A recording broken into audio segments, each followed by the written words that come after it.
दोस्तों, यूं तो भारत में ऐसे कई महापुरुष आए हैं जिन्होंने भारत की स्वतंत्रता और स्वराज के लिए अंग्रेजों से डटकर सामना किया।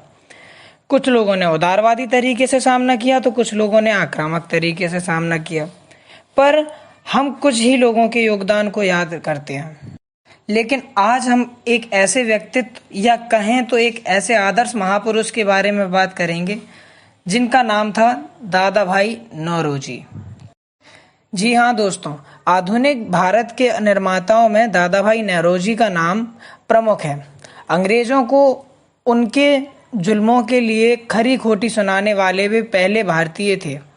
इंग्लैंड में उन्हीं के लोगों के वोटों से उन्हीं की संसद यानी हाउस ऑफ कॉमन्स में सदस्य के रूप में चुने गए और भारतीयों का पक्ष निडर होकर रखा। ऐसा करने वाले वे पहले ही व्यक्ति थे। भारतीयों के मन में स्वदेश के लिए प्रेम जगाने से लेकर स्वराज के नारे देने तक सभी दादा भाई नौरोजी का ही योगदान रहा है। यही कारण है कि यदि इस देश के लोग गांधी जी को राष्ट्रपिता कहते हैं तो दादा भाई नौरोजी को भारतीय राजनीति का पितामह कहा जाता है। तो आइए दोस्तों, हम देखते हैं दादा भाई नौरोजी का जीवन। दादा भाई नौरोजी का जन्म 4 सितंबर 1825 को बॉम्बे में एक पारसी पुरोहित परिवार में हुआ था। उनकी माता मानेकबाई जी थी और उनके पिताजी नौरोजी पलंजी दोदरी जी थे। इनके परिवार का पालन पोषण पुरोहिती और थोड़ी बहुत खेतीबाड़ी से ही चलता था। पर 4 वर्ष की आयु में जब इनके पिता का देहांत हो गया तो उनकी परवरिश उनकी माँ मानेकबाई ने की। मानेकबाई जी खुद तो पढ़ी लिखी नहीं थी, पर उन्होंने अपने बेटे को अच्छी अंग्रेजी शिक्षा दी। दादा भाई नौरोजी की शादी 11 वर्ष की आयु में 7 वर्ष की गुलबाई से हुई थी, क्योंकि उस समय बाल विवाह आम चलन में था। अगर बात करें दादा भाई नौरोजी की शुरुआती शिक्षा की, तो वह नेटिव एजुकेशन सोसाइटी बॉम्बे में हुई थी। इसके बाद दादा भाई ने एल्फिंस्टन इंस्टीट्यूट बॉम्बे में पढ़ाई की, जहां इन्होंने दुनिया का साहित्य पढ़ा। दादा भाई नौरोजी को गणित और अंग्रेजी विषय का बहुत अच्छा ज्ञान था। 15 साल की उम्र में उन्हें क्लेयर्स द्वारा स्कॉलरशिप भी प्राप्त हुई थी। उनकी योग्यताओं को देखकर उनके एक प्राध्यापक ने उन्हें भारत की आशा का नाम दिया, जिस नाम को आगे चलकर उन्होंने सिद्ध भी किया। दादा भाई नौरोजी ने आगे बैरिस्ट्री की पढ़ाई के लिए जब घर वालों से लंदन जाने की बात कही, तो उनके घर वालों को डर था कि कहीं वे लंदन जाके पश्चिमी सभ्यता के प्रशंसक ना हो जाएं और कहीं वे ईसाई धर्म ना अपना लें। तो परिणाम ये हुआ कि वे ना तो लंदन जा पाए और ना बैरिस्ट्री की पढ़ाई कर पाए। फिर वे वहीं एल्फिंस्टन कॉलेज में ही प्राध्यापक के पद पर नियुक्त हो गए। मात्र 27 वर्ष की आयु में एल्फिंस्टन कॉलेज में गणित और फिलॉसफी के प्रोफेसर के तौर पर नियुक्त होने वाले वे पहले भारतीय बने थे, और इसके साथ ही किसी विद्यालय में प्राध्यापक बनने वाले भी वे पहले ही भारतीय बने थे। दादा भाई नौरोजी ने 1 अगस्त 1851 को रहनुमाई मजदायासनी सभा का गठन किया, जिसका उद्देश्य पारसी धर्म को एकजुट करना था, और आज भी ये सोसाइटी बम्बई में चलाई जा रही है।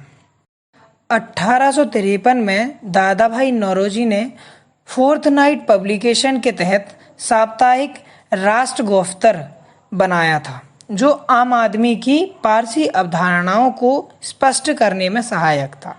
यह एक गुजराती प्रकाशक था। दोस्तों, आपको बता दें, राष्ट्र गोफ्तर का अर्थ होता है टेल द ट्रुथ टेलर। 1855 में ही दादा भाई नौरोजी कामा एंड को कंपनी के पार्टनर बन गए, और यह पहली भारतीय कंपनी थी जो ब्रिटेन में स्थापित हुई थी। यह कंपनी ब्रिटेन में लिवरपूल में स्थापित थी। इस कंपनी के काम के लिए दादा भाई नौरोजी लंदन गए, पर कंपनी के अनैतिक तरीकों के चलते उन्होंने इस्तीफा दे दिया, और वर्ष 1859 में वे लंदन यूनिवर्सिटी में गुजराती विषय के प्रोफेसर भी रहे। फिर 1859 में ही दादा भाई नौरोजी ने खुद की एक कपास ट्रेडिंग फर्म नौरोजी एंड को के नाम से बनाई। दादा भाई नौरोजी महिला शिक्षा के भी बड़े समर्थक थे, तो दादा भाई नौरोजी ने ज्ञान प्रसारक मंडली नामक एक महिला हाई स्कूल भी खोला था।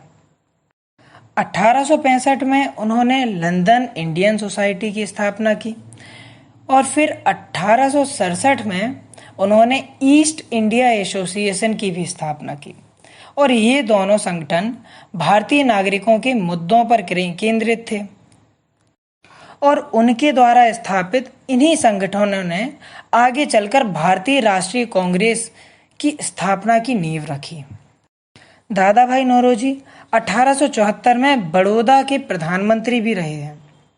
उनके अथक प्रयासों और महत्वपूर्ण योगदान के चलते 1885 में भारतीय राष्ट्रीय कांग्रेस की स्थापना हुई और उसके बाद 1886, 1893 और 1906 में लगातार 3 बार भारतीय राष्ट्रीय कांग्रेस के अध्यक्ष के पद पे वे ही नियुक्त हुए। वर्ष 1885 से 1888 तक दादा भाई नौरोजी बॉम्बे के विधान परिषद के सदस्यों में से भी एक रहे और उसके बाद दादा भाई नौरोजी 1892 में इंग्लैंड के ब्रिटिश हाउस ऑफ कॉमन्स में भी सदस्य के रूप में चुने जाने वाले पहले भारतीय बने और इस पद पर उनका कार्यकाल 1892 से 1895 तक 3 साल का रहा और इस कार्यकाल के दौरान दादा भाई नौरोजी ने लगातार भारतीय सदस्य के रूप में कई मामलों को उठाया जो भारतीय लोगों को प्रभावित करते थे। दादा भाई नौरोजी ने कई पुस्तकें भी लिखी हैं और प्रकाशित की हैं।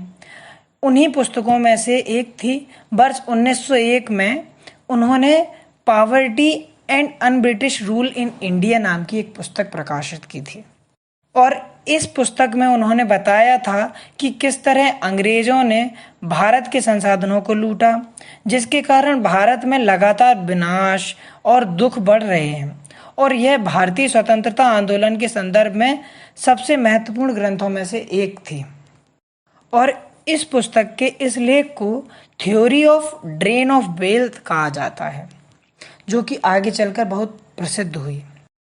उनकी इस किताब poverty and un-British rule in India को राष्ट्रीय आंदोलन की बाइबल कहा जाता है। 1906 उनकी अध्यक्षता में पहली बार कांग्रेस के कलकत्ता अधिवेशन में स्वराज की मांग की गई और इस मांग के दौरान उन्होंने कहा, हम दया की भीख नहीं मांगते, हम केवल न्याय चाहते हैं। ब्रिटिश नागरिक के समान अधिकारों के जिक्र नहीं करते, हम स्वशासन चाहते हैं। इस दौरान उन्होंने 3 मौलिक अधिकारों की भी मांग की थी। पहला, लोक सेवाओं में भारतीयों की अधिक नियुक्ति हो। दूसरा, विधानसभाओं में भारतीयों का अधिक प्रतिनिधित्व हो और तीसरा, भारत और इंग्लैंड में उचित आर्थिक संबंध की स्थापना हो। फिर 1907 में सूरत अधिवेशन में भारतीय राष्ट्रीय कांग्रेस 2 भागों में बंट गई, एक नरम दल और दूसरा गरम दल। यहाँ से दादा भाई नौरोजी के राजनीतिक करियर का ग्राफ थोड़ी नीचे आने लगा। फिर 30 जून 1917 को 92 वर्ष की आयु में उन्होंने अंतिम सांस ली, लेकिन उनके इन महत्वपूर्ण योगदानों के प्रति सभी देशवासी हमेशा ऋणी रहेंगे। दादा भाई नौरोजी के बारे में गोपाल कृष्ण गोखले ने कहा था, अगर मनुष्यों में कहीं दिव्यता हो सकती है तो वह सिर्फ दादा भाई नौरोजी में ही है।